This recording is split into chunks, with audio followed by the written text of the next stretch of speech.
राधे राधे दोस्तों, स्वागत है आप सभी का एक बार फिर से। दोस्तों, अगर आप अपनी लाइफ में कुछ नया सीखना चाहते हैं तो चैनल को सब्सक्राइब कर बेल आइकन को जरूर दबाएं। दोस्तों, हिंदू धर्म में ज्येष्ठ पूर्णिमा का विशेष महत्व है। इस दिन स्नान दान करने से कष्टों से छुटकारा मिलता है। धार्मिक मान्यताओं के अनुसार इस दिन विशेष तौर पर माँ लक्ष्मी की उपासना करनी चाहिए। ऐसा करने से जीवन में सुख समृद्धि आती है और दुखों का नाश होता है। साथ ही इस दिन चंद्रदेव को अर्घ्य देने से मानसिक तनाव दूर होता है और परिवार में खुशियां आती हैं। इस बार ज्येष्ठ पूर्णिमा तिथि को लेकर कंफ्यूजन है, क्योंकि इस बार यह तिथि 3 जून की सुबह 11:16 पर शुरू होगी और 4 जून की सुबह 9:11 पर समाप्त होगी। इसलिए पूर्णिमा का स्नान दान 4 जून को किया जाएगा और पूर्णिमा का व्रत 3 जून को किया जाएगा, क्योंकि पूर्णिमा का चांद 3 जून को देखा जाएगा। लेकिन पूर्णिमा पर भगवान लक्ष्मी नारायण का पूजन, भगवान सत्यनारायण का पूजन और कथा और पूर्णिमा के उपाय 3 जून और 4 जून दोनों ही दिन किए जा सकेंगे। बट पूर्णिमा यानी कि बट सावित्री का व्रत 3 जून को किया जाएगा। बट पूर्णिमा पूजन का शुभ मुहूर्त 3 जून की सुबह 7:16 से सुबह 8:59 तक रहेगा। दोस्तों, इस बार ज्येष्ठ पूर्णिमा पर रवि योग, सिद्धि योग और शिव योग बनने से यह और ज्यादा खास हो गई है। आज की इस वीडियो में हम आपको ज्येष्ठ पूर्णिमा के इस शुभ अवसर पर करने वाला एक बहुत ही आसान और असरकारक उपाय बताने जा रहे हैं। यह आसान सा उपाय आपको सिर्फ एक लौंग से करना है। लौंग की सुगंध माँ लक्ष्मी को अत्यधिक प्रिय है। पूजा में लौंग का इस्तेमाल करने से माँ लक्ष्मी अति शीघ्र ही प्रसन्न हो जाती हैं। इस उपाय को करने से भगवान श्री हरि विष्णु माँ लक्ष्मी जी की कृपा से जीवन में चली आ रही परेशानियां दूर होती हैं। बिगड़े कार्य भी बनने लगते हैं। अनजान भय समाप्त होता है। कष्टों से छुटकारा मिलता है। नेगेटिविटी दूर होकर पॉजिटिव एनर्जी का संचार होता है।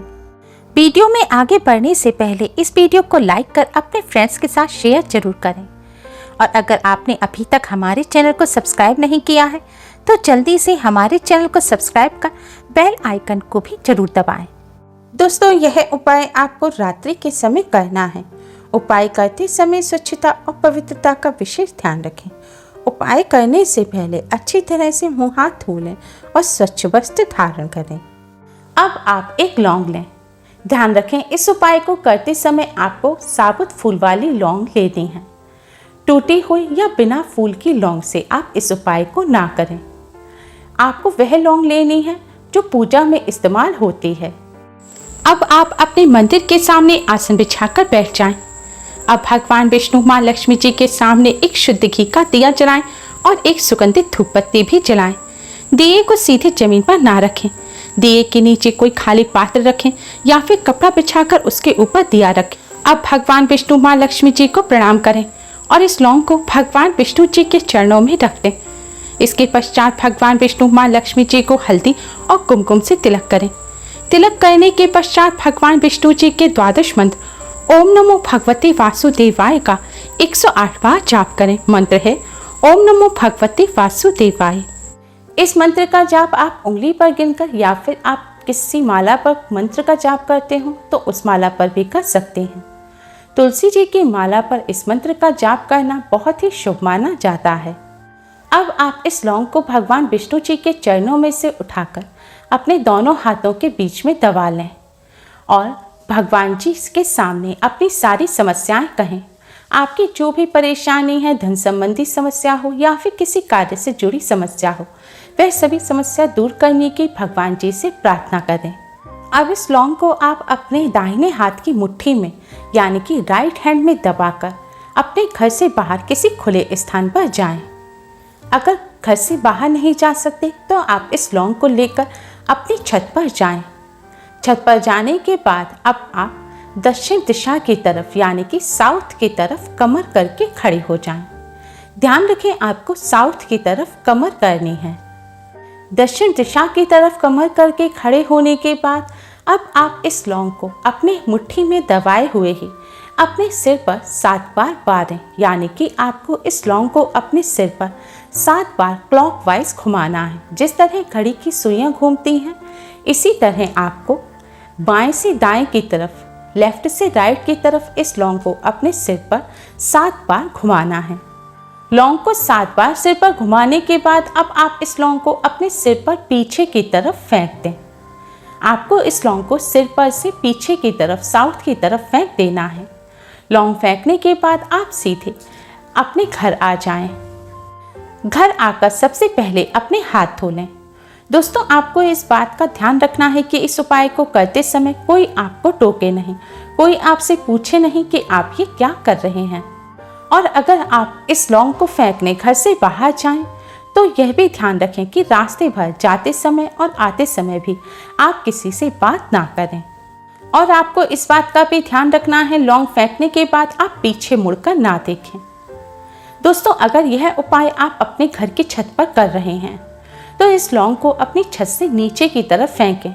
लेकिन अगर आपके घर पे आपकी छत पर साउथ दिशा की तरफ, दक्षिण की तरफ कोई कमरा बना हुआ है या कोई दीवार है और आप लौंग छत से नीचे नहीं फेंक सकते, तो आप लौंग को दक्षिण दिशा की तरफ अपनी छत पर ही फेंक दें और सीधे नीचे आ जाएं। और अगले दिन सुबह जाकर एक कागज की सहायता से आप इस लौंग को उठाएं और इस लौंग को आप अपने घर से बाहर कहीं फेंक आएं, या फिर इस लौंग को आप मिट्टी खोदकर जमीन में गाड़ दें। ध्यान रखें, इस लौंग को आपको अपने घर से बाहर ही मिट्टी में गाड़ना है। अपने घर के किसी गमले में आप इस लौंग को ना गाड़ें और घर आकर अपने हाथ धो लें। दोस्तों, अगर आपके घर गंगा जल है तो आप इस उपाय को करने के पश्चात अपने ऊपर गंगा जल का छिड़काव अवश्य ही करें। इस उपाय को करते समय आपको इस बात का भी ध्यान रखना है कि जब आप लौंग लेकर जाएं, सिर पर से बाहर और फेंकें, तो हर समय आपको ओम नमो भगवते वासुदेवाय मंत्र का मन ही मन जाप अवश्य ही करते रहना है। दोस्तों, इस उपाय को करने से भगवान विष्णु जी, माँ लक्ष्मी जी की कृपा से कार्यों में आ रही रुकावट दूर होती है, बिगड़े कार्य बनने लगते हैं, धन संबंधी जो भी समस्या है वह भी जल्द ही दूर हो जाती है, व्यापार में उन्नति होती है। दोस्तों, इस उपाय को करने से आपके ऊपर जो नकारात्मक ऊर्जा होगी वह भी दूर हो जाएगी और आपको पॉजिटिविटी का एहसास होगा। इस उपाय को करते समय स्वच्छता और पवित्रता का विशेष ध्यान रखें। गर्भवती महिलाएं इस उपाय को ना करें और पीरियड के दौरान भी महिलाएं इस उपाय को ना करें। इस उपाय को करने के साथ ही आज के दिन कुछ बातों का विशेष ध्यान रखें। इस दिन आपके घर कोई इंसान कुछ मांगने के लिए आए, कोई जरूरतमंद व्यक्ति आए तो उसे खाली हाथ नहीं भेजें। इस दिन दान करना बहुत ही शुभ माना जाता है। लेकिन ध्यान रखें, आज के दिन आप किसी को रुपए पैसे ना दें। आप जरूरतमंद व्यक्ति को अन्न या वस्त्र इत्यादि का दान कर सकते हैं। आज के दिन काले रंग के वस्त्रों का इस्तेमाल नहीं करना चाहिए। आज के दिन शुभ रंग के वस्त्र पहनें। इसके अलावा आज के दिन क्रोध से परहेज करें। किसी को कटु वचन ना बोलें, किसी से कोई ऐसी बात ना कहें जिससे उनका दिल दुखे। आज के दिन पति पत्नी को संयम बरतना चाहिए और पूर्ण ब्रह्मचर्य का पालन करना चाहिए। इस दिन घर में तामसिक भोजन नहीं बनाने चाहिए। मांस, मदिरा और अंडे के अलावा आज के दिन प्याज, लहसुन तक का भी सेवन नहीं करना चाहिए। इस दिन केवल सात्विक भोजन ही ग्रहण करें। आज के दिन स्नान अवश्य ही करना चाहिए और देर तक भूल कर भी नहीं सोना चाहिए। सुबह उठकर स्नान कर भगवान सूर्य को जल अवश्य ही चढ़ाएं। इस उपाय को करने से भगवान विष्णु, माँ लक्ष्मी जी की कृपा से जीवन में चल रही परेशानियों का अंत हो जाता है। उम्मीद है आपको हमारी ये वीडियो पसंद आई होगी। प्लीज़ लाइक करें। हमारी इस वीडियो को अपने फ्रेंड्स और रिश्तेदारों में ज़्यादा से ज़्यादा शेयर करें, जिससे वह भी इसका लाभ उठा सकें। हमारी और भी वीडियोस के लिए हमारे चैनल को सब्सक्राइब करना ना भूलें। Thanks for watching. Radhe Radhe.